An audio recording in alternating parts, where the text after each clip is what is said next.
Cuando hablamos de población y economía, tenemos que hacer referencia a dos conceptos básicos: la población económicamente activa y la población económicamente inactiva. Cuando hablamos de la población económicamente activa, estamos haciendo referencia a aquellas personas entre 15 y 64 años que son la mano de obra disponible para trabajar. Esta edad, tengamos en cuenta que va a variar, depende del país, y entre esta población económicamente activa tenemos personas ocupadas y desocupadas. En cuanto a la población económicamente inactiva, hablamos de menores de 14 años, que son aquellos que están en etapa escolar, es decir, desempleados transitorios, y mayores de 65, que son aquellos desempleados. En cuanto al empleo y desempleo, son dos conceptos básicos que también tenemos que abordar. Cuando hacemos referencia a empleo, estamos hablando de una actividad que es remunerada, es decir, que te pagan. En cambio, el trabajo no. En el trabajo podemos incluir, por ejemplo, las amas de casa. En cuanto a la tasa de actividad, este es un indicador que nos permite analizar la actividad económica teniendo en cuenta el porcentaje entre la población económicamente activa y la población total, siempre mayores de 14 años. En cuanto a la tasa de empleo, es un porcentaje que se calcula entre la población ocupada y la población total, siempre también hablando de mayores de 14 años.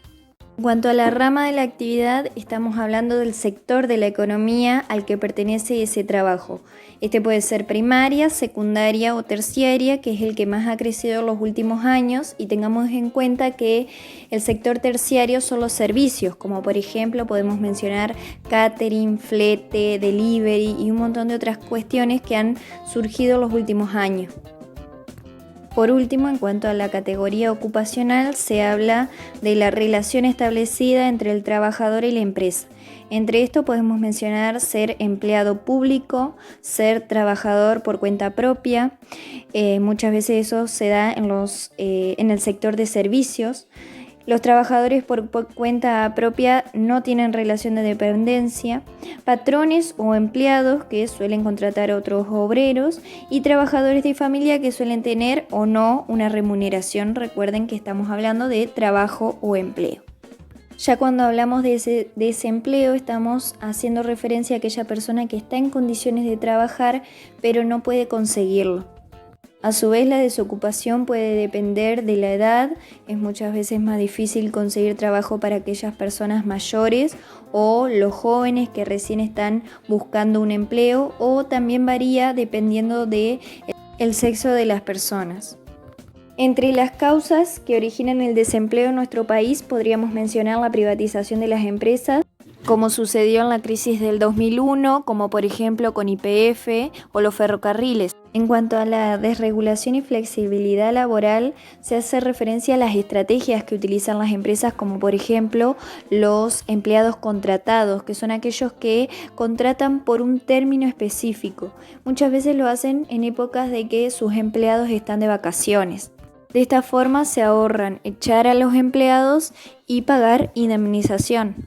En cuanto a la apertura económica, que ha generado que muchas veces las personas opten por comprar productos extranjeros y no nacionales. Por último, la racionalización del funcionamiento de los organismos del Estado. Esto hace referencia a aquellos recortes presupuestarios y achicamiento del gasto público, generando también el desempleo. Por último, podríamos mencionar algunas de las consecuencias que ha generado el desempleo en nuestro país, como por ejemplo diferentes movimientos sociales. Uno de ellos es el movimiento piquetero, que surge en la década de 1990 como consecuencia del cierre de una fábrica en especial.